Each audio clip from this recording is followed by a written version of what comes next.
and welcome back to the United by Football podcast channel. We're here with another episode of EFL Down Under. I'm Abz. Unfortunately, I'm by myself today. Thomas will be here at some point tonight, but you know what? We've got to get this episode done.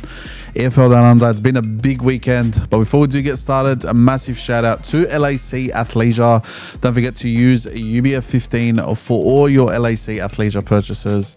And obviously this episode is brought to you by LAC Athleisure here at the LAC studios. So let's get right into it. This week, we're going to go through all the round 3 fixtures, all the results, the amazing Nestoroy Irankunda free kick, and we're going to go through our predictions, our usual Aussie watch, and I'm going to deep dive into about 3 or 4 games from the weekend. So let's get started.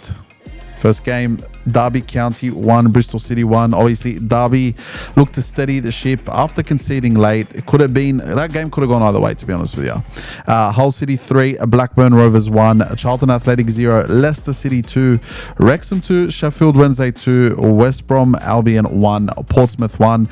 As our fellow Pompey Aussie fans would be a bit disappointed with that one. Could have won the game, should have taken it, didn't win it. Unfortunately, it's a better result than what's happened in the last 2 weeks, but they must win next week. It's a must win for them. If they are going to go anywhere near the top 6 this year, it's a squad. The squad is looking thin, I must say, but we'll get through that one. The rest of the games, Southampton 1, Stoke City 2, Sheffield United 0, Millwall 1, Preston North End 1, Ipswich Town 0, Norwich City 1, Middlesbrough 2, Coventry City 7, Queen's Park Rangers 1. We'll get into that one. A lot happened there.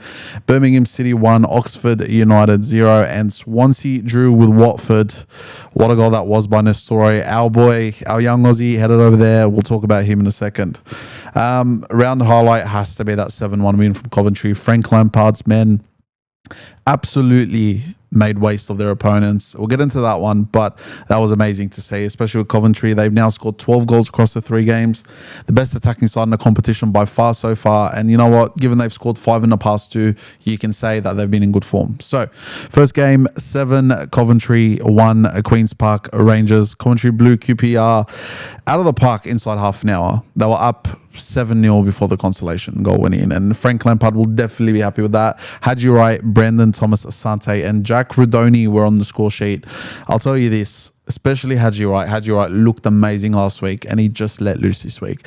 And when it comes to Coventry as well, with the way they played, they killed them down the wing. With the way they were able to play, they were able to get the overlap 9 times out of 10, overwhelm the defense, and be able to cross it in almost time after time to success. In terms of QPR, there's not much they were able to do that game.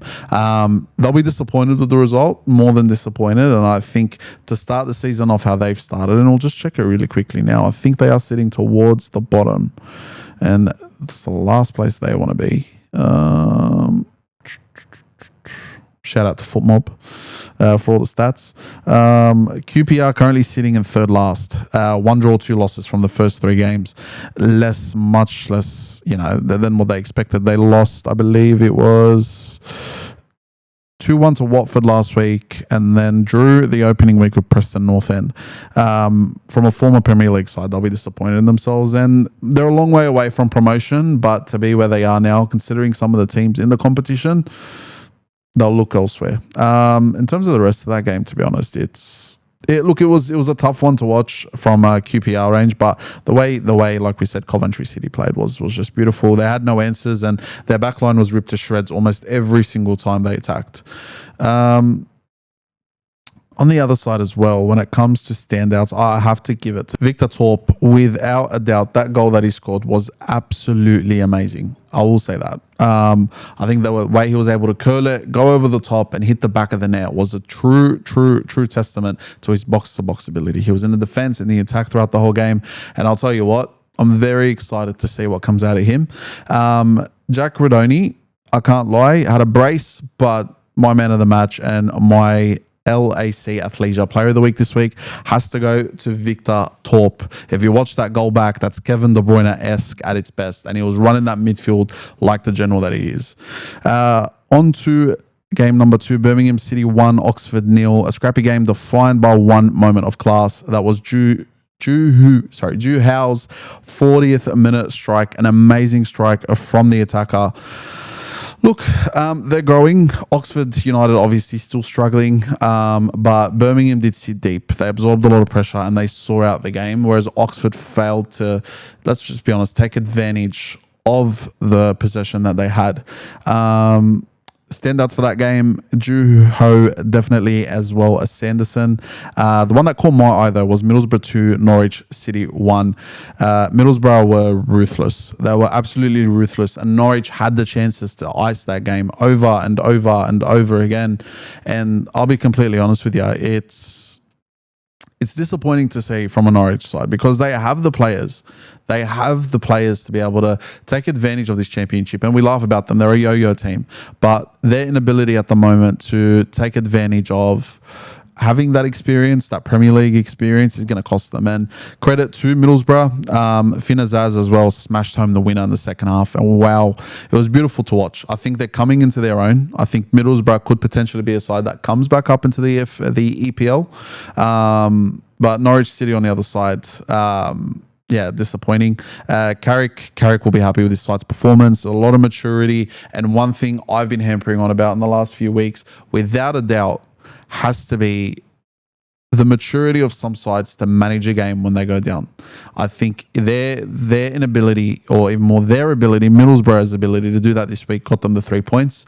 And when it comes to Norwich, we've seen us as a side recently struggle to do that. So stand out there. Azaz, I have to give Lath a shout out as well. Absolutely cracking performance. And on to the game that all Aussies have been talking about all weekend. Swansea City 1 or Watford 1. Before we get on to the free kick, I'll say this. Watford had the chance to ice that game in the first half, without a doubt. Should have taken their multiple chances. Irankunda started, looked lively on the right, absolutely smashed it. Got the free kick, took the free kick, and can I say the technique on that free kick was absolutely superb. Got under the ball and on his right foot to put it in that top left corner from the right-hand side was amazing. We've seen him do it before. We've seen him at Adelaide United, not his first time. And I believe it was an interview. They asked if he could take a free kick. He asked them. Check my highlight reel. And it was beautiful to see our boy absolutely growing in his shoes. He's absolutely becoming one of the best. The question that comes out of that, though, is does Nestor Irankunda begin to start? Does he take the pressure off the shoulders at 19? Does he deserve to go in, week in, week out as the main man for Watford? That's the question. The same way Segicic has for Portsmouth. And we had a discussion last week on the show talking about, whether Segicic or Irankunda were the ones to lead, or who would you take in your team? I think, I don't know if you saw the video last week, but he definitely proved me wrong. I think watching him, it reminded me a lot of Bukayo Saka on that right wing, because the way he takes people on, he's very two-footed as well, and he's able to wriggle between space, not just past one defender, but past two.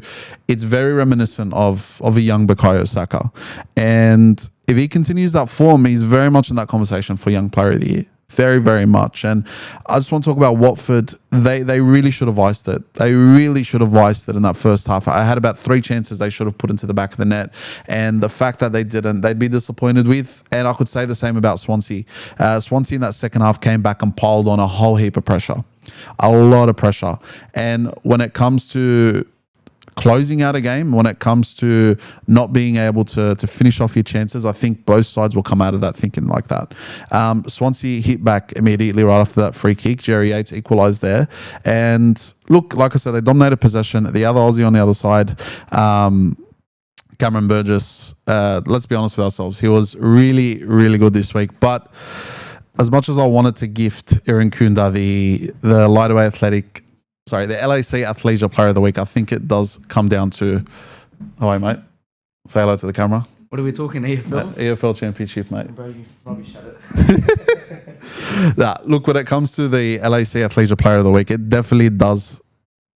Maybe not this week, it doesn't go to Irankunda, but that free kick came so close to giving it away. I think with Swansea, they'll be disappointed. Like I said before, not finishing your chances. Should have taken it, didn't take it. It is what it is. But we move on. Segment 3, Aussie Watch. Adrian Segicic, busy in the draw. Not as busy as he has been the last 2 weeks. Didn't get on the score sheet, but really, really could have made something of it. Lewis Miller, 90 minutes in the 3-1 defeat at Hull. Under pressure, got the job done. Irankunda Kunda, as we said last week, really starting to come to his own. Scored that free kick this week and could be one of the star players for the competition this year. Sam Silvera came off the bench. Cam Burgess, again, towering defensive display. Liongo, late cameo in the 1-0 defeat at Sheffield.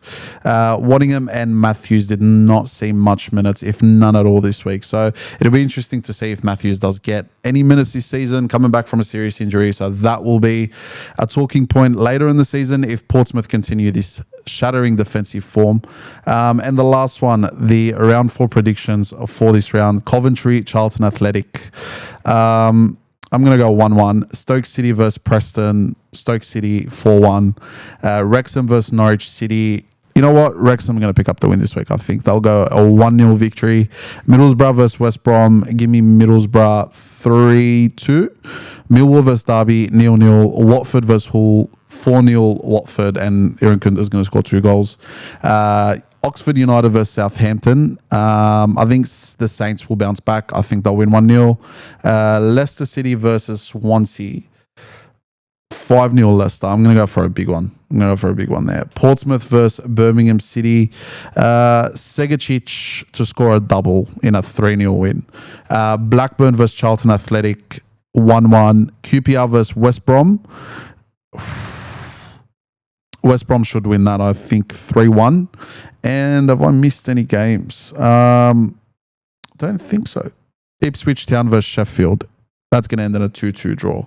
So that's pretty much it for this week. I'm going to leave you guys with a simple question. How far do you guys think Aaron Kunda will take his season this year? And if he continues his form for our Aussie fans, do you think he will be in the Aussie squad come the World Cup next year? So we'll leave it at that. I've been Abz. I'm sure Tom will be here next week. Ciao for now.